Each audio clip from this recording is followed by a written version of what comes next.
자, 스님 안녕하세요. 안녕하십니까. 자, 지금 동남아시아 불교, 지난번에 이제 말레이시아 불교, 그 다음에 이제 싱가포르까지 했어요. 이제 인도네시아가 남았는데, 인도네시아는 상당히 큰 나라죠. 인구가 이제 3억 정도 되고, 제가 알기로는 이제 거의 전부가 다 이슬람인들인데, 그 중에 그래도 불교가 아주 미미하지만 그래도 불교가 있다. 뭐약 1%밖에 안 된다고는 하지만 그래도 우리가 불교를 세계적으로 둘러봄에 있어서 인도네시아라고 하는 동남아시아에서 아주 중요한 나라에서 불교는 어떻게 돼가는지 그걸 또 알아볼 필요는 있단 말이죠. 그래서 이제 최근에 축구 때문에 인도네시아 소식을 가끔 들어요. 내년에 있는 북중미 월드컵에 예선 통과를 해서 본선에 들어가느냐 못 들어가느냐 해가지고 이제 우리나라는 들어가기로 결정이 났고 이제 또 호주라든가 몇 나라 결정 난 상태에서 이제 8장 반이 아시아에 배정돼 있는데 나머지 누가 들어가느냐 해가지고 이제 인도네시아가 뭐 중국하고 해서 이겼다 졌다 하고 뭐 또 인도네시아에서는 자국 선수들 갖고 안 돼가지고 말레이시아 사람들을 귀화를 시켜갖고 선수를 해서 11명 중에 9명이 네덜란드 사람이어서 이게 네덜란드 팀인지 인도네시아 팀인지 알 수 없다고도 하고 거기에 또 한국인 감독이 가가지고 잘한다 못한다는 말도 있고 막 이런 뉴스를 들어요. 참 특이한 게 인도네시아가 예전에 네덜란드 식민지 시절이 있었다는데 우리나라 같으면 식민지 시절 보낸 그 일본 하면 되게 미워하잖아요. 그런데 걔네들은 우리나라 식민지 했던지 그 나라 선수를 계속 영입해가지고 거부감 없이 대표 선수도 만들고 이러는 거 보면 참 특이하긴 하구나 이런 생각이 들어요. 어쨌든 인도네시아 불교를 이제 2회에 걸쳐서 말씀해 주시긴 했는데 제가 듣기로는 첫 시간에는 고대 중세 시기적으로 그때 중심으로 말씀해 주시고 두 번째 시간에는 이제 현대 이렇게 말씀해 주신다고 그랬어요. 그래서 우선 인도네시아 종교 전체 현황, 그리고 거기에서 불교의 위치, 요거부터 말씀을 해 주시기 바랍니다. 그리고 이제 작가님 뭐 축구 얘기를 했는데, 그러니까 지난 시간에도 잠깐 말씀드렸지만은 서구 열강이 아시아로 이제 진출하면서 그 처음에 이제 그 포르투갈, 그다음에 이제 스페인, 그다음에 또 네덜란드, 그다음에 이제 영국 이런 그 나라들이 이제 아프리카를 지나서 스리랑카, 인도, 이제 동남아시아를 갖다가 이제 이렇게 진출을 했는데, 네덜란드, 네덜란드도 이제 대단하죠. 왜냐면 영국 못지않게 네덜란드도 그 동인도 회사를 가지고 있었거든. 그리고 그 네덜란드도 아주 그 장사에는 귀신들이에요. 네덜란드 사람들이. 더치라고 그래. 더치페이란 말 있잖아. 더치페이. 파란 말이요. 파란이라고 그래. 파란. 예? 그러니까 이 사람들이 처음에는 그 스리랑카 같은 데 이제 진출을 했어. 지금도 가면은 스리랑카의 그 법원, 법률 관계는 그 네덜란드 후예들이에요. 지금도 그 말하자면 혼혈이죠, 혼혈. 스리랑카 그 말하자면은 법조계지, 법조계. 도교계는 네덜란드 그 후예들이 지금 장악하고 있다고 사실은. 그리고 이제 이 사람들이 그 또 태국에 거기 지금 아유따양 뭐 이런 데 이렇게 진출하고 그다음에 우리나라에도 그 누구지 그 화란 있잖아 그 제주도로 그 파멜 아니야? 파멜? 에? 파멜 화면도 표류기. 있고 그 전에 배설도 있고 말이야. 어, 그런 게 어떻게 보면은 그런 것이 다 연구해 보면은 재밌는 얘기란 말이에요. 예, 그리고 또 일본에는 그 그게 있지 않습니까? 난각부라고 그래가지고 난학이란 게 있어. 난학. 난학이란 게 뭐냐면은 네덜란드학이라, 네덜란드학. 우리 뭐 한국학, 미국학, 뭐 중국학 하듯이 난각고, 난학이란 게 있거든, 난학. 일본이 가장 그 중세 시대에 개방을 한 것이 네덜란드한테 그 개방을 해가지고 네덜란드를 통해서 서구의 문물을 받아들였단 말이에요. 그렇기 때문에 이 네덜란드가 동남아시아를 비롯해서 뭐 일본의 그 어떤 그 점령 말하자면 그 영향이 상당했다고 이제 봐야 되겠고, 그리고 이제 뭐 스리랑카, 인도 이런 데 진출하다가 이제 뭐 안 되니까 저 인도네시아를 갖다 먹은 거거든요. 그래가지고 인도네시아가 네덜란드 식민지로 오랫동안 있었다는 거. 그렇기 때문에 굉장히 긴밀하다. 인도네시아하고 네덜란드는 이제 긴밀하고, 인도, 스리랑카, 이제 말레이시아, 뭐 미얀마 여기는 영국하고 이제 길하고, 또 베트남, 라오스, 캄보디아는 이제 프랑스하고 이제 긴밀하고 식민지였으니까. 그리고 태국은 이제 버퍼존이라고 그래가지고 중립이지, 중립, 완충지대죠, 완충지대. 태국도 사실은 먹으려고 그랬죠. 영국도 탐을 내고 프랑스도 탐을 냈지만은 이제 거기가 합의를 한 거예요. 그 완충지대가 우리가 필요하다 해가지고 태국도 태국 자체 왕실에서 외교적인 또 수완이 있었고 그래가지고 태국만은 그 독립국가로서 식민지 국가가 아닌 어떤 이런 나라로서 이제 존재했기 때문에 굉장히 그래서 태국 사람들이 자존심이 강합니다. 그런 것은 뭐 참고 사항으로 하고, 그러면 이제 인도네시아는 지금 원래 옛날에는 뭐 아시다시피 엄청난 불교 국가였어, 거기가. 그리고 이제 그 남인도 쫄라라든지 뭐 이런 그 식민지 국가였고, 그런데 중세 시대에 6세기, 7세기, 8세기 때는 스리비자야라고 그래가지고 엄청난 그 제국이 있었죠. 지금의 뭐 말레이시아랄지 뭐 이쪽에 뭐 태국, 그 캄보디아, 베트남 이쪽이까지도 영향을 미쳤던 곳이 스리비자야국이란 말이에요. 그리고 거기에 또 뭐가 있었냐면은 중국에, 그러니까 이제 실크로드라는 것이 이제 육상으로 뭐 아시다시피 중국 서안에서부터 어 화서해랑을 지나가지고 도낭을 지나가지고 타클라마칸 사막, 오아시스 이제 그 사막을 남로 북로를 지나서 그 총령, 파미르 고원을 넘어가지고 지금의 이제 아프가니스탄, 파키스탄 이렇게 해서 이제 인도로 들어가는 거거든요. 그게 이제 육로 실크로드인데, 실크로드가 이제 한동안 또 그 현장 이후에 현장 대사 법현 스님이나 7세기의 동진의 법현이나 이제 6세기, 7세기 때 현장 법사는 이제 육로로 갔지만 법현 법사는 육로로 갔다가 이제 해로로 왔고, 또 현장 법사는 이제 육로로 갔다 육로로 왔는데, 의정이라는 스님이 있어, 의정. 현장하고 뭐 비슷한 약간 후배지.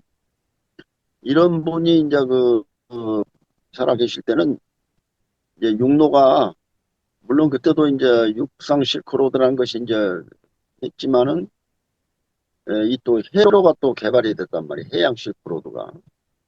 그래가지고 의정이라는 분은 이제 중국 광동성에서 인도네시아의 지금 수마라 팔렘방이라는 데로 해서 이제 인도로 들어갔거든요. 그러니까 벌써 한 7세기쯤 되면은 인도의 그 날란다 대학이라고 있잖아요. 날란다 대학. 날란다 대학이 엄청난 이제 불교 학문 중심지라 그런가. 그래가지고 그 팔렘방에 분교가 있었어. 분교가 스리비자야국의 지금 수마트라 그 팔렘방에 날란다 대학에 이제 일종의 분교 형태의 그 아카데미가 있었단 말이에요. 그리고 중국에 이제 광동성에도 이제 있었고, 광동성에는 뭐 본격적으로 있었다기보다도 인도를 가기 위해서 스님들이 이제 광동에 머물면서, 광동성 지금 광주지요. 광주에 머물면서 산스크리트를 공부를 한다고. 아주 기초적인 거. 한 1년이고 2년이고 이제 거기서 어느 정도 좀 배워가지고 이제 배를 타고 지금 저 베트남 있죠? 베트남 하노이. 하노이가 또 경유지거든. 그쪽으로 해서 이제 이렇게 해서 이제 인도네시아로 이제 가는데 광동성에서 배로 상선을 타고 바로 그냥 인도네시아로 가는 경우도 있고 또 베트남 하노이를 거쳐서 이제 가는 것도 있고 이제 하는데 어쨌든 그 의정 스님 같은 경우에도 배로 다녔단 말이에요, 배로. 그래가지고 팔렘방 같은 데 가면은 이제 거기서 한 2년이고 3년이고 이제 공부를 합니다. 예비 과정을. 우리 뭐 예비고사 보듯이. 그래가지고 어느 정도 산스크리트라든지 또 마디아미카 중간이죠. 중간 그다음에 요가차라 유식이지 유식. 그때 나란다 대학의 그 주 커리큘럼이 교과 과정이 중간 유식이거든. 중간 유식. 나중에 그게 이제 11세기 12세기 이슬람이 와가지고 완전히 그냥 초토화를 해버렸지만 그 전에 모든 나란다의 학풍이 티베트로 갔다. 티베트로. 그렇기 때문에 지금의 티베트 불교가 중간 유식이 강한 거예요. 나란다 대학의 학풍이 전부 티베트로 가요. 티베트로. 거의 100% 그냥. 뿐만 아니고 불교뿐만이 아니고 뭐 베다라든지 뭐 의학이라든지 모든 인도 당시의 그 고급 학문들이 전부 티베트로 와가지고 다 그게 번역이 됐어요. 티베트로. 예?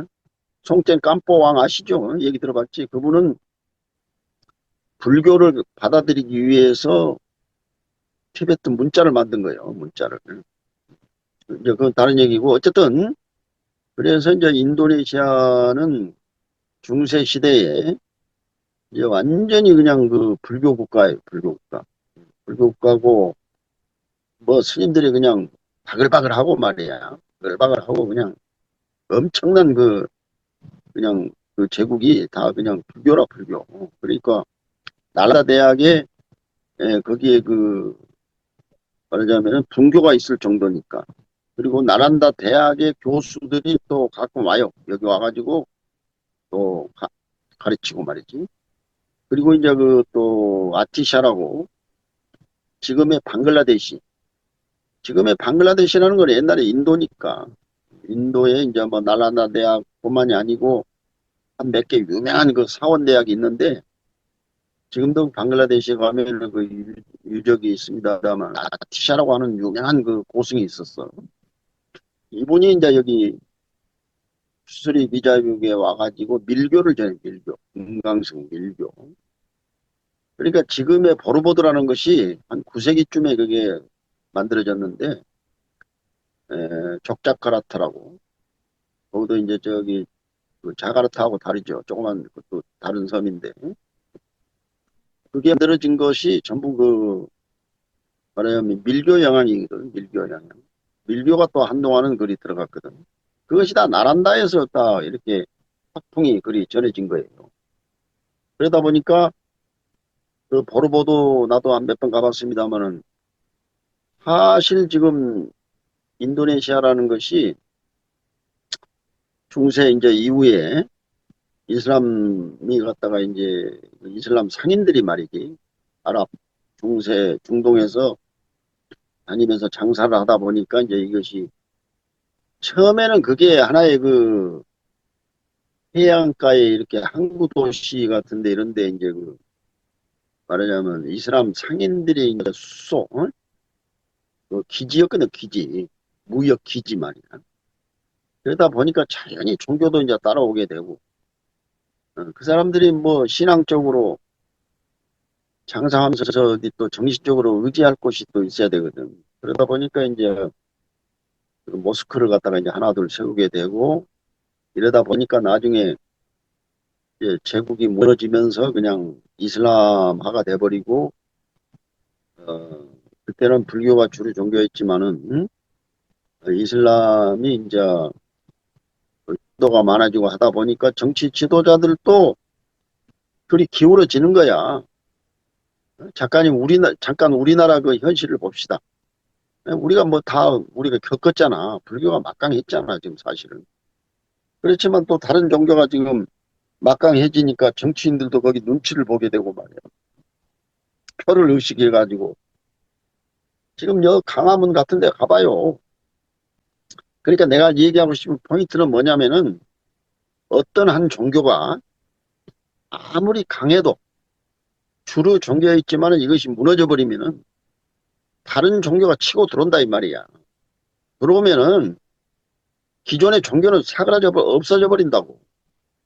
그것이 지금 중앙아시아, 우즈베키스탄 뭐 저런 데가 다 불교였거든 옛날에는. 그러니까 지금도 인도네시아도 불교였단 말이야. 엄청난 불교 국가였다고. 그게 지금 이슬람이 완전히 그냥 95, 6% 차지해버린 거야. 이제 불교는 소수 종교가 돼버렸어. 인구가 한 2억 8천만, 한 3억 되는데, 3억 되는데 불과 뭐 2, 300만 밖에 안 돼, 불교가. 불교 인구란 게. 그것도 주로 화교 위주의 중국계 화교 위주의 말이지.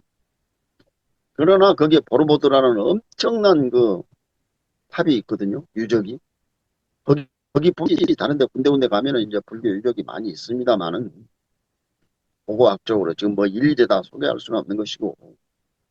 그러니까 중세 시대에 특히나 수리비자유 시대에는 엄청났었다. 불교라는 것이. 인도 나란다 대학에 펜치 분교가 있을 정도였단 말이야. 거기서 2년 내지 3년 정도 거기서 산스크리트 내지 다른 그 교과 과정을 어느 정도 하고 가야 나란다 대학에서 이제 받아줄까 말까였거든. 바로 가면 안 받아줘.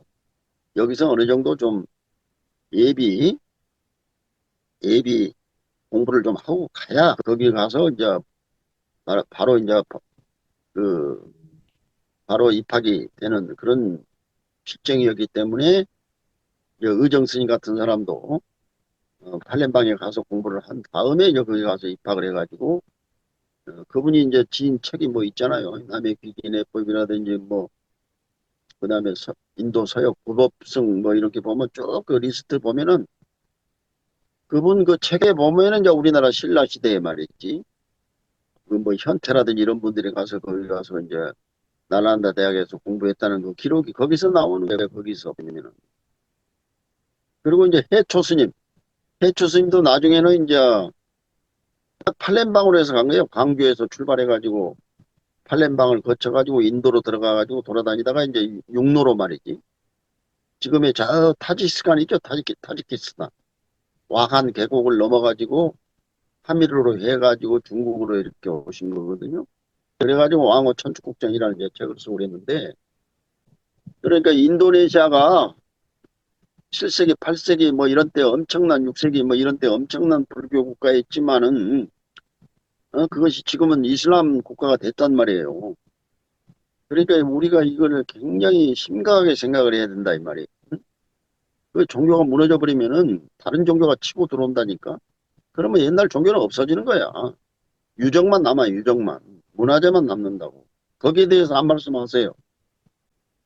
우선 그 불교가 제가 볼 때는 이슬람하고 이제 신을 중심으로 한 세 개의 대표 종교가 있잖아요. 유태교가 있고 기독교가 있고 이슬람교가 있고 다 이제 유일신을 믿는 종교죠. 근데 이제 불교는 부처님이 신적인 존재이긴 하지만 신은 아니고 이제 법을 믿는 불법을 믿는 종교인데 그래서 저는 신교와 법교로 종교를 나누는데 이 신을 중심으로 해서 믿는 종교의 특징 중에 하나가 신심이 강해요. 그러니까 하느님이 우리 편이기 때문에 그 양반한테 충성하면 다 해준다 해가지고 올인을 해요. 근데 이 불교에서는 부처님이 다 해준다고 원래 한 건 아니거든요. 네가 해라 하고서 자력 종교가 되다 보니까 그 신심이 상대적으로 좀 약해. 내가 볼 때는 신침이 제일 강한 게 이슬람이고, 그 다음에 이제 교회, 개신교고, 성당에 가면 신침이 좀 약한 것 같아요. 그래서 둘이 맞붙으면 항상 불교가 져요. 신심도 그렇고, 또 하나는 세속성이 없어. 불교가 세속하고 담쌓고, 특히 스님이 되면 무소유자가 되면서, 세속하고는 등을 지는 건데, 이슬람이나 기독교에서는 세속과 항상 관계를 지으면서 하니까 세속성이 강해. 구약 성경 같은 거 보면 뭐 세속성이 얼마나 강합니까? 막 이교도들을 죽이고 막 빼앗고 막 그런 역사를 가지고 있는데 불교가 언제 남의 종교를 빼앗고 뭐 강압하고 그런 적이 없잖아요. 이것이 평화로운 불교로서는 좋은데 경쟁으로 맞붙으면 이게 힘쓰는 놈들이 이긴단 말이지.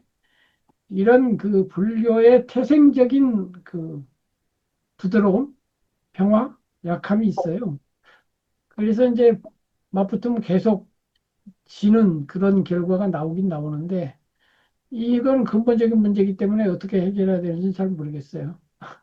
날란다 대학이 무너질 때하고 비슷한 상황이 인도네시아에서도 있었던 거죠. 그렇죠. 인도네시아도 이제 13세기부터 이슬람교가 이제 뭐 완전히 그 진출해가지고 다 석권해버린 거지. 그러니까 그전에는 힌두교하고 불교가 공존했어요. 그전에는. 힌두교가 저 남인도에서 이제 많이 들어왔고, 그 다음에 이제 불교도 같이 들어왔고, 그 다음에 그 건축이라든지 이런 것이 영향을 받은 거거든. 뭐 아시다시피 캄보디아 앙코르와트도 다 그 남인도에서 온 건축 기술이란 말이야. 근데 이제 그 처음에는 이제 힌두교, 불교가 같이 와서 공존했고, 지금 이제 불교는 보로보드 사원만 남아 있고, 그 다음에 이제 힌두교는 발리에 가면 남아 있어. 발리 섬이라고 있죠. 네, 발리만큼은 이제 힌두교가 이제 그 힘이 남아 있고 힌두교도가 있습니다. 거기는 힌두교 사원도 있고. 그래서 그 축제란 게 있어. 발리 가면은 힌두교 축제가 지금도 발리 섬에는 힌두교의 그것이 그대로 지금 문화가 이제 유지되고 있고, 그다음에 불교는 이제 버러버도 사원만 이제 있죠. 이제 고대 중세 시대의 어떤 제가 한 말씀 덧붙이면은 이제 제가 뭐 스님도 아니고 학자도 아니고 그냥 일반 제가 불자지만은 불교를 걱정하는 입장에서는 이제 미래의 불교는 어떻게 돼야 될 것이냐. 그래서 미래 불교에 대해서 법보신문에 1년간 글을 쓴 적도 있어요. 근데 그 요점 중에 하나가 뭐냐면은 지금 조금 전에 말씀드린 것처럼 불교의 세속적인 관심이 너무 없는 거예요. 그래서 팔만대정경에 어마어마한 그 가르침이 있지만은 거기에서 세속적으로 네가 세속적으로 성공을 하려면 이렇게 해야 된다라든가 뭐 이런 얘기는 하나도 없거든요. 전부 남을 도와라 이런 건데 세속이라는 건 돕는 걸 원리로 하는 게 아니라 생물학적으로 경쟁하고 투쟁하고 정치적으로 경제적으로 군사적으로 부딪히고 거기서 조정하고 타협하고 이런 거잖아요. 그런데 이제 기독교라든가 이슬람에서는 그 세속 문제를 많이 말을 해요. 더군다나 뭐 이슬람 같으면은 창시자인 무함마드 자체가 칼을 들고 싸우면서 아니면 죽이고 막 밀고 나가고 막 그렇게 하면서 정치인이었잖아요. 군인이었고. 근데 부처님은 칼 든다는 건 상상도 할 수 없죠. 승려가 칼 든다는 건 상상도 할 수 없고 모기도 지금 잡을까 말까 하는 판인데 그래서 이 세속적인 그 생물학적이고 진화론적이고 경쟁적이고 이 세계와 불교가 말하는 불법, 남을 돕고 남을 위해주고 남을 위해 기도하는 이 두 가지의 관계에 대해서 잘 정립이 되어서 세속 문제는 세속 문제대로 건강하게 해결하고 또 해탈하고 열반을 성취하는 것 또 성취하는 걸로 하고 이 두 가지 관계가 잘 정립이 돼 있어야 되는데 이 세속에 대해서 너무 그냥 나몰라라 이렇게 하는 것을 기본으로 하면서 근데 한국으로 넘어오면 또 조계종이라든가 일반 사찰에 보면 세속 문제를 또 나몰라라 할 수도 없으니까 그냥 우왕좌왕 대충대충 이렇게 한단 말이에요. 그래서 이 문제, 세속과 도의 관계에 대해서 좀 더 심도 있게 우리 불교인들이 연구하고 재정립을 해서 건강한 세속적인 삶을 살면서도 종교는 종교대로 또 열반을 추구하고 깨달음을 추구하고 하는 양면을 어떻게 조화시킬 것인가. 이 문제가 앞으로 불교가 세상에서 힘을 갖는데 기본적인 것이다. 그래서 조계종에 가보면 뭐 불교 백년위원회인가 뭐 이런 것도 있고 미래 불교를 연구한다고 기관을 세워놓기는 있는데 뭘 연구하는지는 모르겠어요. 근데 저 나름으로는 지금 4년째 쓰고 있는 책이 있는데 그 책이 이제 3부로 돼 있거든요. 앞전자 전불교, 그다음에 본불교, 그다음에 이제 신불교, 세 번째가 신불교인데 이 전불교라고 하는 게 뭐냐면 우리가 세속에서 출발해서 불교인이 되기까지 그 세속이 뭐냐에 대한 이야기고 본불교는 이제 그래갖고 전안으로 들어가서 그 불교가 뭐냐 이 얘기고 세 번째는 세속 정신과 본불교를 어떻게 조화하고 융합할 거냐 그런 문제거든요. 그래서 이거에 대해서 제가 뭐 얼마나 깊이 있는 고찰을 했는지는 모르겠으나 쓰고는 있어요. 어쨌든 인도네시아 불교를 보면서 거기서 왜 불교가 멸망했는가? 그 세속 정신이 부족해서 그렇거든요. 그러면 스님들은 칼을 안 들어도 제가 신자들은 저항할 수 있어야 되고 주장할 수가 있었어야 되는데 그렇게 못했으니까. 그래서 이제 이 문제를 한번 어, 그 불교인들이 좀 고민을 해봤으면 좋겠다 이런 생각을 인도네시아 고대 중세 불교가 멸망한 이야기를 들으면서 하게 됩니다. 예, 그러면 여기까지 인도네시아 불교 1편 고대 예, 중세 예. 편을 마치겠습니다.